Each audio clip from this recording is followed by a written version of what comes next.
Hi hello everyone, welcome back to my channel Udupi foods and cuisine. ಇವತ್ತಿಲ್ಲಿ ನಾನು ನಿಮಗೆ crispy ಮತ್ತು ಟೇಸ್ಟಿ ಆಗಿರುವಂತಹ ಈರುಳ್ಳಿ ಬಜ್ಜಿನ ಮಾಡೋದು ಹೇಗೆ ಅಂತ ಹೇಳ್ಕೊಡ್ತಾ ಇದ್ದೀನಿ.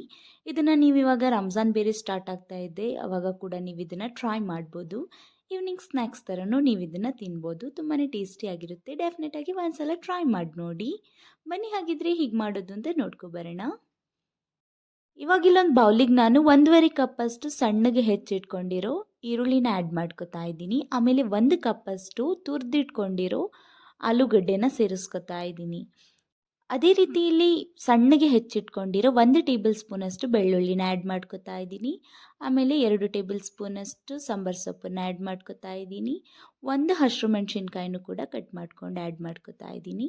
ಇವಾಗ ಇದಕ್ಕೆ ನಾವು 1/4 ಕಪ್ಪಷ್ಟು ಕಡಲೆ ಹಿಟ್ಟನ್ನು ಕೂಡ ಆ್ಯಡ್ ಮಾಡ್ಕೋಬೇಕು. ಅದೇ ರೀತಿ 2 ಟೇಬಲ್ ಸ್ಪೂನಷ್ಟು ಅಕ್ಕಿ ಹಿಟ್ಟು, ನಂತರ ಇದಕ್ಕೆ 1 ಟೇಬಲ್ ಸ್ಪೂನಷ್ಟು ಜೀರಿಗೆ ಕಾಳನ್ನು ಆ್ಯಡ್ ಮಾಡ್ಕೊತಾ ಇದ್ದೀನಿ. 1/4 ಟೀ ಸ್ಪೂನಷ್ಟು ಅರಿಶಿನ ಪುಡಿ, ಅರ್ಧ ಟೇಬಲ್ ಸ್ಪೂನ್ ಧನಿಯಾ ಪೌಡರ್, ಅರ್ಧ ಟೇಬಲ್ ಸ್ಪೂನಷ್ಟು ಚಿಲ್ಲಿ ಪೌಡರ್ ಮತ್ತು 1 ಟೀ ಸ್ಪೂನಷ್ಟು ಚಾಟ್ ಮಸಾಲಾನ ಆ್ಯಡ್ ಮಾಡ್ಕೊತಾ ಇದ್ದೀನಿ. ಆಮೇಲೆ ಇಲ್ಲಿ ರುಚಿಗೆ ತಕ್ಕಷ್ಟು ಉಪ್ಪನ್ನು ಸೇರಿಸ್ಕೊಂಡು ಇವಾಗ ಚೆನ್ನಾಗಿ ಇದನ್ನು ನಾವು ಮಿಕ್ಸ್ ಮಾಡ್ಕೋಬೇಕು.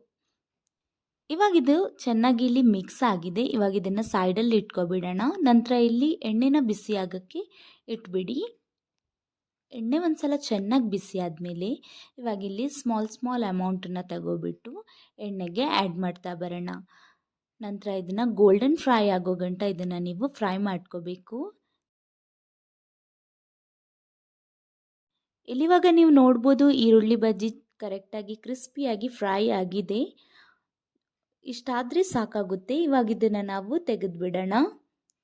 ಮತ್ತು ಬಾಕಿ ಉಳಿದಿರೋದನ್ನು ಕೂಡ ಇದೇ ರೀತಿ ಫ್ರೈ ಮಾಡಿಕೊಂಡ್ರೆ ಆಯಿತು. ನೋಡಿದ್ರಲ್ಲ ಫ್ರೆಂಡ್ಸ್, ತುಂಬಾ ಈಸಿಯಾಗಿ ಪೊಟ್ಯಾಟೊ ಮತ್ತು ಈರುಳ್ಳಿ ಹಾಕ್ಕೊಂಡು ಎಷ್ಟು ಚೆನ್ನಾಗಿ ಕ್ರಿಸ್ಪಿ ಬಜ್ಜಿನ ಮಾಡ್ಬೋದು ಅಂತ. ತುಂಬಾ ಟೇಸ್ಟಿಯಾಗಿರುತ್ತೆ. ಡೆಫಿನೆಟಾಗಿ ನೀವು ಒಂದ್ಸಲ ಟ್ರೈ ಮಾಡಿ ನೋಡಿ.